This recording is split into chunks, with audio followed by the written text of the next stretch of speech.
Hello दोस्तों, आइए आज हम पढ़ते हैं अलंकार। ये हिंदी का एक सबसे सुंदर टॉपिक है, जिससे आप समझ सकते हैं किसी भी स्त्री और पुरुष की शोभा बढ़ाने के लिए वस्त्र और आभूषण की आवश्यकता होती है। उसी प्रकार किसी भी कविता की, किसी भी काव्य की शोभा बढ़ाने के लिए अलंकार की आवश्यकता होती है। इसीलिए कि संस्कृत में श्लोक है, कहा गया है कि अलंकरोति इति अलंकारः। जो अलंकृत करता है वही अलंकार है। ठीक है। अलंकार का मतलब होता है आभूषण। अलंकार का शाब्दिक अर्थ आभूषण से होता है। अलंकार का शाब्दिक अर्थ क्या होता है? आभूषण होता है, गहना होता है। जैसे कोई भी स्त्री गहने पहन ले, वस्त्र पहन ले, गहने पहन ले, सुसज्जित हो जाए तो खूब सुंदर दिखती है। उसी प्रकार किसी भी कविता को यदि अलंकृत कर दिया जाए, अलंकार उसमें डाल दिया जाए, तो क्या होता है? कविता अलंकृत हो जाती है, पढ़ने में भी सुंदर लगती है और वो साधारण भी हो जाती है और अर्थ भी स्पष्ट रूप में उसका पता चल जाता है। ये कविता को सुशोभित करने के लिए अलंकार की आवश्यकता होती है। अलंकार मुख्यतः 3 प्रकार के होते हैं, लेकिन आप लोगों को सिलेबस के अनुसार आपको मात्र 2 प्रकार का अलंकार बताया जाएगा, पढ़ाया जाएगा। एक पहला अलंकार होता है शब्दालंकार। क्या होता है? शब्दालंकार। और एक दूसरा अलंकार होता है अर्थालंकार। क्या होता है? अर्थालंकार। अर्थालंकार। शब्दालंकार, जहाँ पर शब्द के कारण सुंदरता पाई जाती है, वहां पर शब्दालंकार होता है। ठीक है। यहाँ मैंने शब्दों की चमत्कारिक ढंग से प्रयोग करना है। शब्दों को इस हिसाब से बैठाना, इस हिसाब से प्रयोग किया जाता है कविता में, जिससे कविता शब्द के कारण ही सुंदर बन जाती है। जैसे आप लोग को ये बताया कि चरण धर चिंता करता चित्तवत चारों ओर सुब्रन को पूजत कई व्यचारी चरण। इसमें चरण शब्द जो है इसको कई बार अलग अलग प्रयोग शब्दों में हुआ है। धरण का भी प्रयोग हुआ, चरण और धरण 2 प्रकार, इस प्रकार का शब्द को प्रयोग हुआ है। और शब्द के कारण इसमें एक रस आ जा रहा है, उत्पन्न हो रहा है कि जिसे इसको पढ़ सकते हैं, समझ सकते हैं, पढ़ने में भी सुंदर लग रहा है। ठीक है। उसी प्रकार शब्दों का सही प्रयोग से जो कविता काव्य की रचना होती है वो शब्दालंकार होता है। जैसे मान लो एक आप लोग बताया था कि चंदू के चाचा ने चंदू की चाची को चांदी के चम्मच से चटनी चटाई। इसमें क्या हो रहा है कि च च च च च जो शब्द हमारा अक्षर बना है जो कई बार प्रयोग हो रहा है, और इसमें शब्दों का भी एकदम उसी शब्दों का प्रयोग है जो शब्द च से ही आए। तो उसमें क्या हो रहा है? सुंदरता बढ़ जा रही है उसमें बोलने से। जब सुंदरता बढ़ गई तो वो क्या होगा? शब्द अलंकार के अंतर्गत में आ गया, क्योंकि शब्द के कारण जो चमत्कार उत्पन्न हुआ है वो शब्द अलंकार होता है। ठीक है। इतना समझ में आया ना? शब्द अलंकार मुख्यतः 3 प्रकार का होता है। ठीक है। एक होता है अनुप्रास अलंकार, यमक अलंकार और श्लेष अलंकार। ये 3 प्रकार के शब्द अलंकार होते हैं। शब्द अलंकार के 3 भेद होते हैं। पहला होता है अनुप्रास अलंकार, उसके बाद होता है आपका यमक अलंकार, और तीसरा आपका होता है श्लेष अलंकार। क्या होता है? श्लेष अलंकार।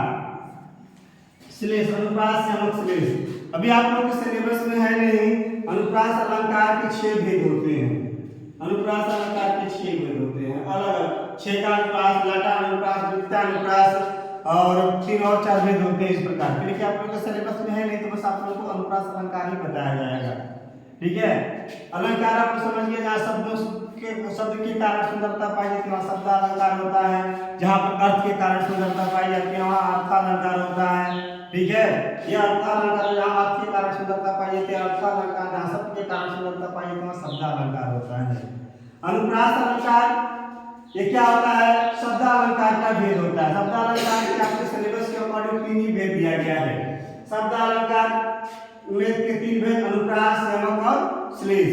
अनुप्रास अलंकार में क्या होता है? जहाँ पर एक ही अक्षर की आवृत्ति बार बार होती है, जहाँ पर एक ही अक्षर की आवृत्ति बार बार होती है वहां पर क्या होता है? अनुप्रास अलंकार होता है। उसी प्रकार यमक अलंकार में एक ही शब्द की आवृत्ति बार बार होती है, परंतु उसका अर्थ अलग अलग निकलता है। उसका अर्थ क्या होता है? अलग अलग निकलता है, वह यमक अलंकार हो जाता है। जैसे कनक कनकते सौमुनि माधवता अधिकारी छाए गौराय जय पाए गौराय। यहाँ पर कनक और कनक शब्दों का जो प्रयोग होगा 2 बार होगा। और दोनों बार में अलग अलग उसका अर्थ निकलता है। पहले शब्द का अर्थ निकलता है धतूरा और दूसरे शब्द का अर्थ निकलता है सोना। एक को खाने से लोग पगला जाते हैं, धतूरा खाने में 2-4-5 लोग पगला जाएंगे और 2-4 घंटे में नींद नहीं आएगी उनको। नींद आएगी तो उठेंगे नहीं, सो जाएंगे तो जग जाएंगे तो मुझे सोएंगे नहीं, ये स्थिति हो जाती है। उसी प्रकार तुमको कोई 1 किलो सोना ला करके दे दे, अरे बाप रे बाप, तुम तो पकड़ा के पूरा गाँव घूम जाओ, गरीब मेरा मुझे 1 किलो सोना प्राप्त हो गया, मैं सबसे अमीर हो गया। और इसी चक्कर में दिमाग तुम्हारा क्या हो जाएगा, टेंशन आ जाएगा। जब टेंशन आया तो तुम पकड़ा जाएगा। इतना सोना को बचाएंगे कैसे? चोर उड़ाने लगेंगे, चोर चक्कर सब सोना को लेकर भाग जाएंगे। ठीक है, इसीलिए जो है सोना भी ज्यादा नहीं चाहिए और धतूरा भी नहीं चाहिए। सोना जो भी मात्रा बराबर मात्रा में तो सही है। इधर ज्यादा अमीर बन जाएगा तो देखते हो अमीर लोग क्या करते हैं, बहुत तरह के उन लोगों के शौक पाले जाते हैं और हम लोग सबसे बढ़िया जीवन जीते हैं मध्यम वर्ग के लोग। जीवन कठिनाइयाँ भी है और सरलता भी है, गरीबी में भी नहीं जी रहे हैं, कठिन जीवन भी नहीं जी रहे हैं और अमीरी में भी नहीं जी रहे हैं, लेकिन बीच में ऐसा नहीं है कि हमें गरीबी भी महसूस होता है, अमीरी भी महसूस होता है, दोनों चीज़ें महसूस होती है। इसीलिए हम लोग मध्यम वर्ग के अंतर्गत में आते हैं। बहुत सुंदर है हम लोग का यदि देखा जाए और साले से कहते हैं 60-70 साल बीत जाएगा, हम लोग बहुत जल्दी ऊपर भी चले जाएंगे। मध्यम वर्ग का यही आयु भी होता है और सदन आयु इसमें लमसम 75 से 80 है, एक मैक्सिमम जीने की आयु। उसी प्रकार श्रेष्ठ अलंकार होता है कि जहाँ पर एक ही शब्द ठीक ना एक बार आता है लेकिन उसका अर्थ सभी के पक्ष में अलग अलग निकलता है। जैसे एक बार तुम लोग को अभी विवाद हुआ था एक श्लोक पर के, उस श्लोक का है क्षुद्र गवार ढोल कपिनारी यह सब है ताड़ना के अधिकारी। बोला जाता है ना क्षुद्र गवार ढोल कपिनारी यह सब है ताड़न के अधिकारी। ताड़न शब्द का यहाँ पर अर्थ सभी के पक्ष में अलग अलग निकलेगा, लेकिन कुछ लोगों ने समझ दिया कि नहीं क्षुद्र मतलब होता है गैर नीचे जाति वाले और इनका ताड़ना का मतलब होता है पीटना, यानी क्षुद्र जाति को पीटने से ही वैसे सुधरता है। ऐसा नहीं होता है। क्षुद्र का मतलब होता है कम बुद्धि वाला व्यक्ति। कम बुद्धि वाले व्यक्ति के तुम कोई काम दे दोगे उसको तुम नहीं ताड़ोगे, उसको नहीं जाओगे, उसको देखोगे, देख सुन करोगे तो काम गलत कर देगा।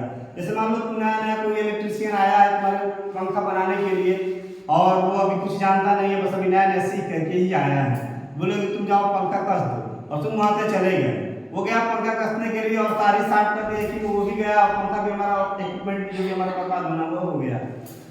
तो ताड़ना का मतलब ये थोड़ी कि तुमने उसे पीट दिया, नहीं, तुमने उसका देखभाल किया। शूद्र गवार, गवार का मतलब होता है अनपढ़ व्यक्ति। अनपढ़ व्यक्ति बोलते हैं अनपढ़ व्यक्ति के मारने से ही जो है कि वो सही रहता है, ऐसा लोगों की मानता है। ऐसा नहीं होता है। अनपढ़ व्यक्ति के साथ में यदि तुम नहीं रहोगे, उसको नहीं ताड़ोगे, नहीं देखभाल करोगे, उसके साथ नहीं अच्छा व्यवहार करोगे तो वो काम सही से नहीं कर पाएगा। ठीक है, इसका अर्थ भी अनपढ़ के पक्ष में दूसरा निकला। ठीक है, और कपि का मतलब होता है बंदर।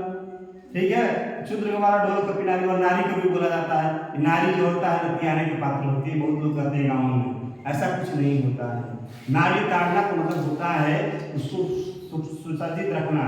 अच्छा ये बताओ, सोना घर में रखा जाता है ना, इसी प्रकार नारी को घर में रखने की चीज होती है। नारी को घर में रखा जाता है, कारण वही होता है देखना का मतलब उसकी देखभाल अच्छे से करना।